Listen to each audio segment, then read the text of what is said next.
Hey, all you cool cats. Ready for a little fun? That's what I thought.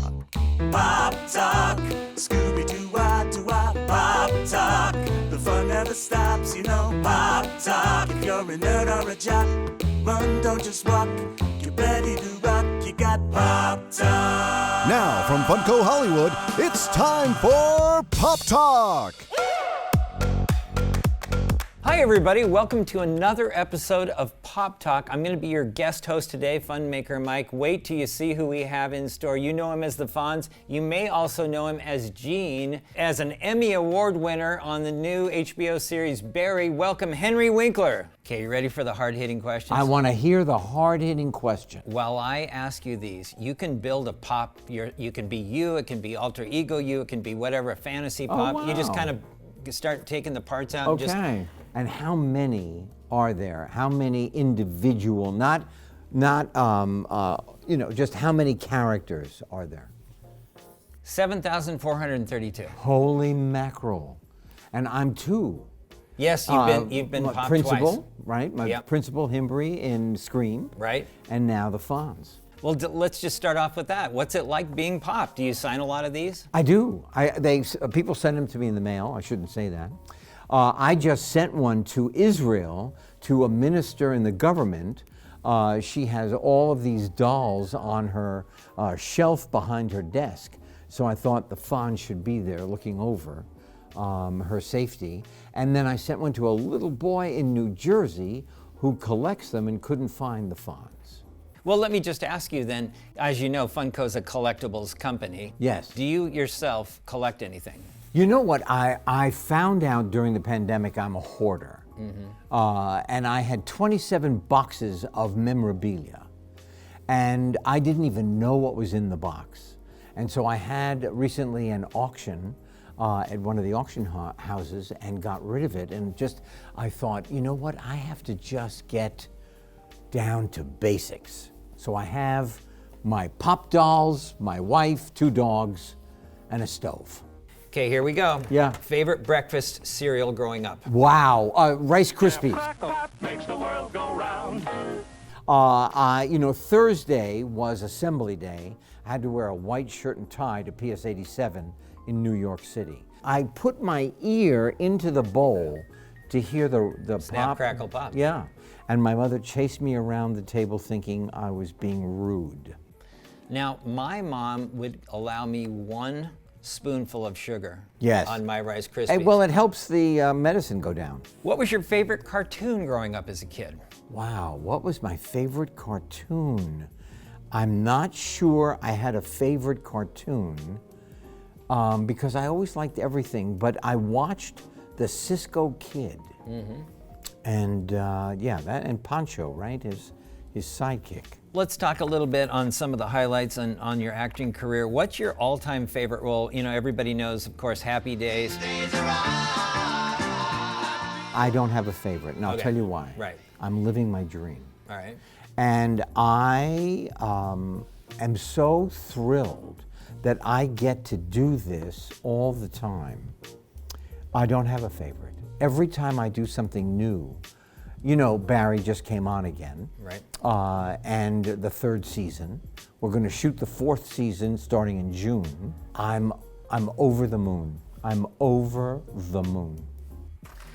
So I was a big fan of Night Shift. Thank you. I liked it too. I graduated high school in '82. I Yeah. think that was the year Night Shift came out. You know, young Michael Keaton, and you know, it was just a really cool movie. I recently showed my whole staff. We had a Friday movie day, and that was the movie I picked for them to watch. And they're all in their young 20s and 30s, and they loved it. Yeah, it's still funny. Yeah. The 2 guys who wrote it ran Happy Days for 7 years, Lowell Gans and Babalu Mandel. And the man who directed it was my acting partner for 7 years, Ron Howard, on Happy Days.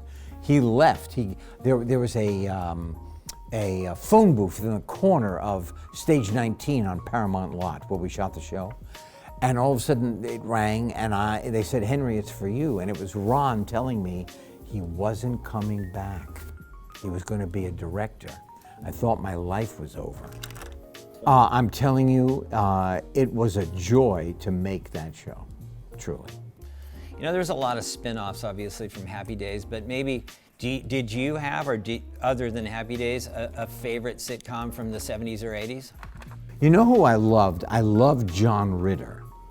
Yeah. Bless his soul. He was a really good friend. And I saw the commercial for Three's Company. Right. And I just saw John fall out of frame. And I thought, oh my God, I need to know that guy. And then we did a Broadway play together, written by Neil Simon, called The Dinner Party. Inspirations, influences, and heroes. You know, it could be childhood ones or... Well, you know who I loved? Spencer Tracy. I never got to meet him. I got to meet a lot of people that I watched in the movies at the Beacon Theater on Broadway on 74th Street when I was growing up in New York.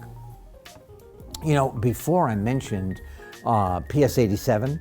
Right. So when Hank Zipser, the books that I write for children, and he is a dyslexic little boy, very funny. I went back to PS 87 where I went and where Hank Zipser goes to school, and I read the book to the student body. And I went to just before the pandemic, the SAG Awards, the Actor Awards.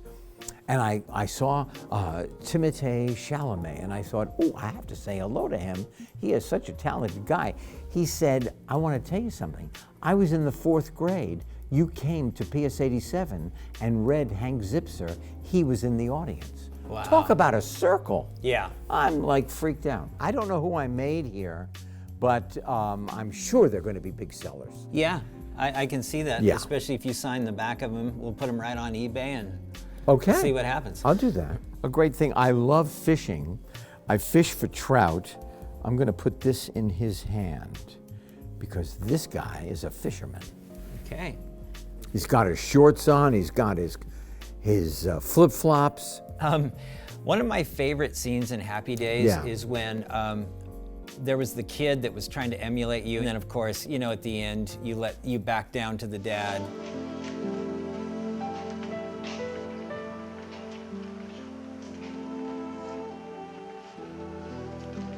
It was just a very emotional, wonderful scene. Do you have a particular scene that stands out that was your favorite scene? When Richie was in the hospital after being in an accident, we got letters from schools for wayward boys. And they said that, you know, the guys at the school were delinquent. They loved the Fonz, but they would show no emotion. So Gary wrote that episode where the Fonz cried. Let's make a little deal.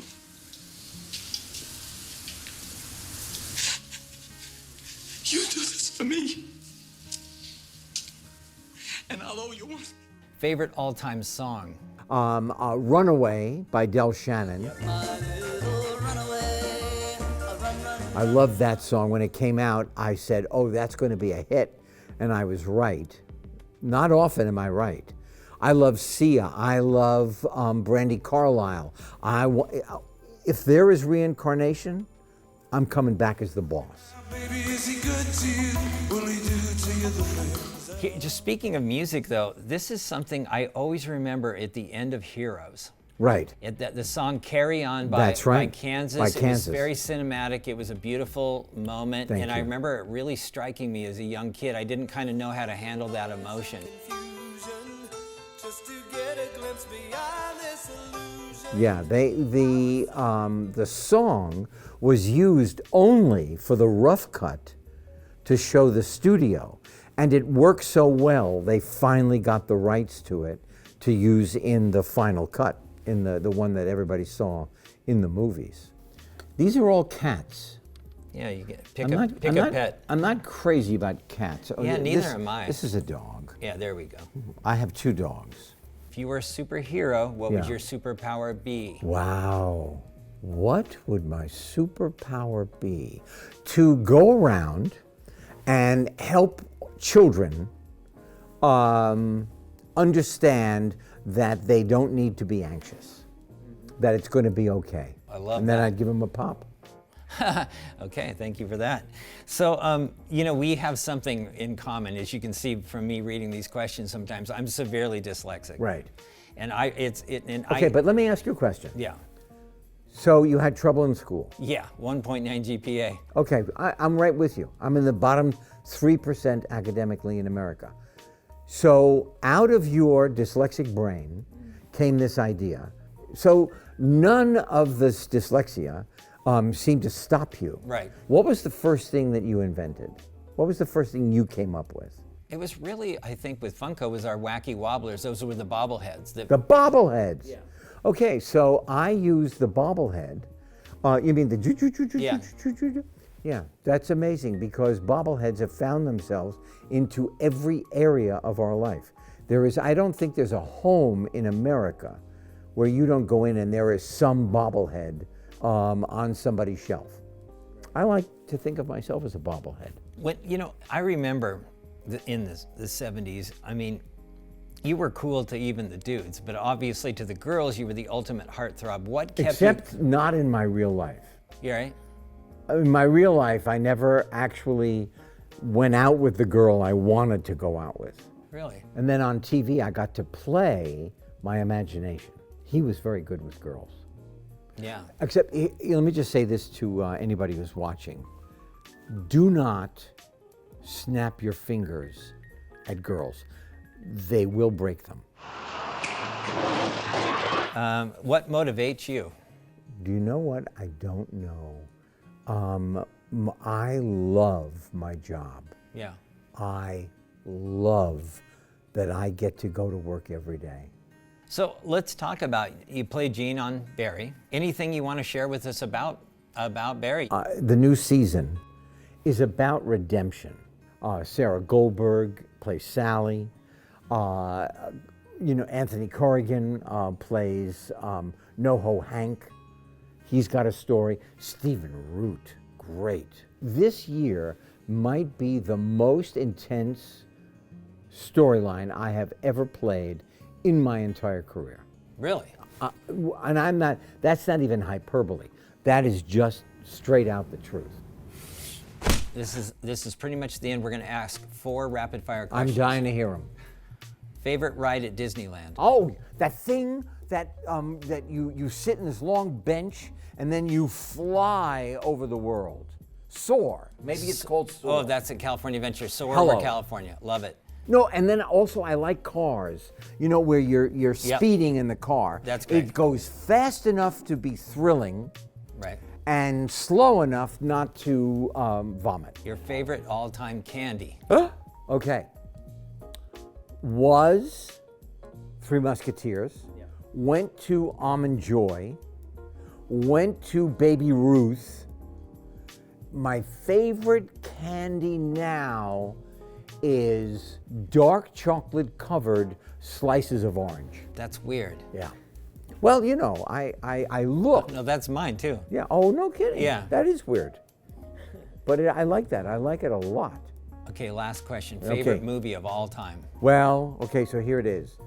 Rebel Without a Cause, starring James Dean. Yep. First movie I ever cried in.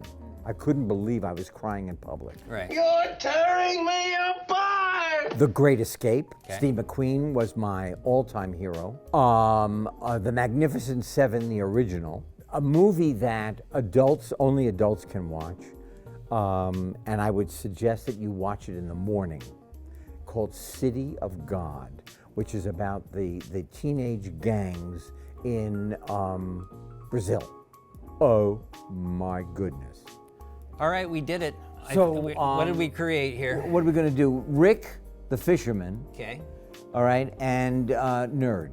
I don't know who he is and what he's doing. Rick and I would go fishing. Okay.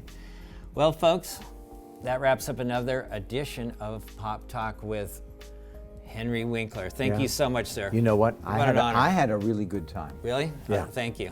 And I have to say, I thought to myself, I've made it now that I'm a pop. Wow. Yeah. Cool. I thought that was pretty cool. I thought that is right up there with giving my jacket to the Fonz's jacket to the Smithsonian. Well, there you have it, folks. Thank you for watching. That was great. Thank you so much.